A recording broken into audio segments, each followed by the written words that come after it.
নমস্কার বন্ধুরা, শ্রাবণী রান্নাঘরে আপনাদের সবাইকে স্বাগত জানিয়ে আমি আবারও একটা রান্নার ভিডিও নিয়ে আপনাদের সামনে চলে এসেছি। আজকের আমি আপনাদের কুমড়ো শাক আর মুগের ডাল দিয়ে একটা অসাধারণ রেসিপি বানিয়ে দেখাবো। আশা করি আপনাদের ভালো লাগবে। তার জন্য কিন্তু আমার পুরো ভিডিওটা আপনাদের দেখতে হবে এবং দেখা শুরু করার আগে একটা লাইক দেবেন, সুন্দর একটা কমেন্ট করবেন আর শেয়ার করতে ভুলবেন না। তাহলে চলুন আজকের আমি এই কুমড়ো শাক আর মুগের ডাল দিয়ে কি বানাই সেটা আপনারা একবার দেখে নিন। রান্নাটা করার জন্য প্রথমে আমি এখানে দেখুন গ্যাসটা অন করে একটা কড়া বসিয়ে দিয়েছি। এইবারে আমি কড়ার মধ্যে দিয়ে দেব, এখানে রেখেছি আমি 100 গ্রামের মতো মুগের ডাল। সেই মুগের ডালটা আমি প্রথমে কড়াই দিয়ে দিলাম, দিয়ে গ্যাসটা লোতে দিয়ে মুগের ডালটা কিন্তু প্রথমে খুব ভালোভাবে ভেজে নিতে হবে। গ্যাসটা লোতে দিয়ে এইভাবে নেড়ে নেড়ে ডালটাকে সুন্দর করে ভেজে নিতে হবে, যাতে ডালটা খুব ভালোভাবে ভাজা হয়ে যায় অথচ পুড়ে না যায়, সেটা কিন্তু লক্ষ্য রাখতে হবে। এইভাবেই কিন্তু ডালটা প্রথমে ভেজে নিতে হবে। আর রান্নার শুরুতে আমি প্রতিদিনের মতো আপনাদের একটা কথাই বলবো যে প্লিজ আমার ভিডিওটা আপনারা টেনে টেনে দেখবেন না, পুরো ভিডিওটা দেখুন, আশা করি আপনাদের ভালোই লাগবে। দেখুন আমি কিন্তু প্রথমে এভাবে ডালটা প্রথমে ভেজে নেব। ডালটা আমার এখানে দেখুন খুব ভালোভাবে ভাজা হয়ে গেছে। ডালটা কিন্তু আমি এখানে খুব ভালোভাবে ভেজে নিয়েছি। এইবারে ডালের মধ্যে আমি অল্প একটু জল দিয়ে দেব। জল দিয়ে কিন্তু প্রথমে ডালটা ধুয়ে নিতে হবে। ডালটা কিন্তু এইভাবে দুবার তিনবার ধরে খুব ভালোভাবে প্রথমে ধুয়ে নেব, তারপরে আমি ধুয়ে নিয়ে ডালটা আবার ফেরত আসছি। ডালটা আমি এখানে খুব ভালোভাবে ধুয়ে নিয়েছি। ডালটা রান্নার আগে এইভাবে কিন্তু খুব ভালোভাবে একটু ধুয়ে নিতে হবে, নাহলে ডালের মধ্যে অনেক নোংরা থাকে। সেই জন্যে ডালটা কিন্তু খুব ভালোভাবে ধুয়ে পরিষ্কার করে নিতে হবে। এবারে দেখুন ডালের মধ্যে আমি জল দিয়ে দিলাম। ডালটা ধুয়ে ডালের মধ্যে জল দিয়ে দিলাম। এইবারে ডালটাকে কিন্তু খুব ভালোভাবে প্রথমে সেদ্ধ করে নিতে হবে। ডালটা আমি এইভাবে প্রথমে খুব ভালোভাবে সেদ্ধ করে নেব। ডালটা আমার এখানে দেখুন খুব ভালোভাবে সেদ্ধ হয়ে গেছে। ডালটা কিন্তু আমি এখানে খুব ভালোভাবে সেদ্ধ করে নিয়েছি, আপনারা দেখতেই পাচ্ছেন। এইবারে ডালটাকে আমি একটা অন্য জায়গায় ঢেলে নেব। দেখুন ডালটাকে কিন্তু প্রথমে আমাকে একটা অন্য জায়গায় ঢেলে রেখে দিতে হবে। ডালটা আমি এখানে আলাদা করে ঢেলে রেখে দিয়েছি। আর অন্যদিকে দেখুন আবারও কিন্তু গ্যাসটা অন করে কড়া বসিয়ে দিয়েছি।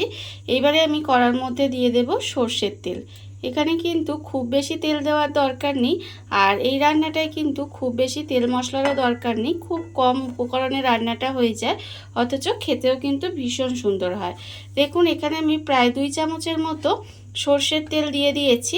এইবারে দেখুন তেলটা কিন্তু একটু গরম হতে দিতে হবে। তেলটা কিন্তু আমার এখানে প্রায় গরম হয়ে গেছে। এইবারে আমি তেলের মধ্যে দিয়ে দেব, দেখুন এখানে রেখেছি আমি একটা শুকনো লঙ্কাকে এইভাবে মাঝখান থেকে আধখানা করে রেখে দিয়েছি, সেই শুকনো লঙ্কাটা আমি এখানে দিয়ে দিলাম। আর আমি এর মধ্যে দিয়ে দেব খুব অল্প সামান্য একটুখানি গোটা জিরে ফোড়ন দিলাম। শুকনো লঙ্কা আর গোটা জিরেটা ফোড়ন দিয়ে একটু হালকা করে ভেজে নিতে হবে। দেখুন এখানে কিন্তু আমার ভাজা হয়ে গেছে। এইবারে আমি এর মধ্যে দিয়ে দেব কুমড়ো শাক। কুমড়ো শাক বলতে আমি কিন্তু এখানে শুধুমাত্র কুমড়ো পাতাগুলো নিয়েছি। পাতাগুলোকে খুব ভালোভাবে ধুয়ে পরিষ্কার করে এইভাবে কুচিয়ে রেখে দিয়েছি। আপনারা দেখে বুঝতেই পারছেন যে এখানে কিন্তু কুমড়ো শাকে শুধুমাত্র পাতাগুলো আছে। আর সেই পাতাগুলো আমি এখানে তেলের মধ্যে দিয়ে দিলাম, দিয়ে এইভাবে একটু নেড়ে চেড়ে রান্না করে নেব।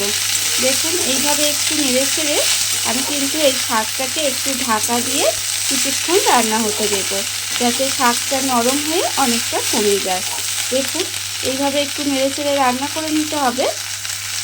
গ্যাসটা লোতে দিয়ে ঢাকা দিয়ে দেখুন এইভাবে একটু রান্না হতে দিয়েছিলাম। এর ফলে কিন্তু স্বাদটা অনেকটাই কমে গেছে, আপনারা দেখতেই পাচ্ছেন। এইবারে আমি এর মধ্যে দিয়ে দেব, দেখুন এখানে আমি রেখেছি আন্দাজ মতো নুন, হাফ চামচ হলুদের গুঁড়ো, হাফ চামচ লঙ্কার গুঁড়ো আর হাফ চামচ জিরের গুঁড়ো। সেই গুঁড়ো মশলাগুলো আমি এখানে দিয়ে দিলাম।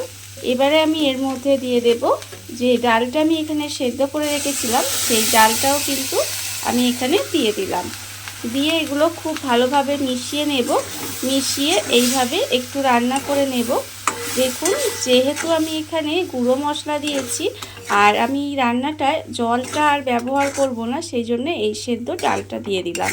দিয়ে এবারে খুব ভালোভাবে মিশিয়ে একটু এইভাবে রান্না করে নেব। দেখুন এইভাবে কিন্তু খুব ভালোভাবে মিশিয়ে একটু রান্না করে নিতে হবে। সমস্ত কিছু দেখুন এখানে খুব ভালোভাবে মিশিয়ে একটু রান্না করে নিয়েছি। এইবারে আমি এর মধ্যে দিয়ে দেব 1 চামচ মতো চিনি। এখানে আমি 1 চামচ চিনি রেখেছি, সেই চিনিটা আমি এখানে দিয়ে দিলাম। চিনিটা কিন্তু অবশ্যই দেবেন, তাহলে কিন্তু খেতে বেশি ভালো লাগবে। দেখুন এবারে এটাও কিন্তু খুব ভালোভাবে মিশিয়ে নিয়েছি। এইবারে আমি এর মধ্যে দিয়ে দেব দুধ। এখানে আমি 1 বাটি দুধ রেখেছি, সেই দুধটা কিন্তু এখানে দিয়ে দিলাম। আর এটা কিন্তু আমার আগে থেকে জাল করা দুধ, যে এটা আমি আগে থেকে জাল করে নিয়েছি, সেই দুধটা আমি এখানে দিয়ে দিলাম। দিয়ে খুব ভালোভাবে এটাকে কিন্তু একটু মিশিয়ে নিতে হবে। দেখুন এইভাবে মিশিয়ে নিলাম। মিশিয়ে নিয়ে এবারে আমি গ্যাসটা লোতে দিয়ে আবারও কিন্তু এটা ঢাকা দিয়ে কিছুক্ষণ এইভাবে রান্না হতে দেব। গ্যাসটা লোতে দিয়ে এইভাবে আমি 10 মিনিট মতো রান্না হতে দিয়েছিলাম ঢাকা দিয়ে। দেখুন এর ফলে কিন্তু ডাল তো সেদ্ধ করাই আছে, আর যে কুমড়ো শাকটাও কিন্তু খুব ভালোভাবে সেদ্ধ হয়ে গেছে। রান্না কিন্তু আমার এখানে প্রায় হয়ে গেছে। আর এটা কিন্তু খুব পাতলাও খায় না, আবার একদম খুব যে ঘন সেটাও খায় না। দেখুন রান্না কিন্তু আমার এখানে হয়ে গেছে। আর এখন আপনারা যেটুকু পাতলা দেখছেন সেটা কিন্তু ঠান্ডা হওয়ার পরে অনেকাংশ কিন্তু অনেকটাই ঘন হয়ে যাবে, তাই আমি এটা এরকমই রাখবো। দেখুন রান্না আমার একেবারে রেডি হয়ে গেছে। আমি নামানোর আগে এখানে 2টো চেরা কাঁচা লঙ্কা দিয়ে দিলাম।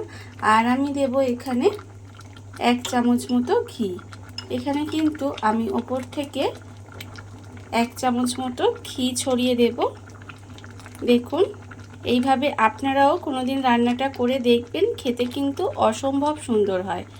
আর খুব তাড়াতাড়ি রান্নাটা হয়ে যায়, আর কিন্তু খেতে অসম্ভব সুন্দর হয়। এইভাবে আপনারাও কিন্তু একদিন বাড়িতে বানিয়ে দেখতে পারেন।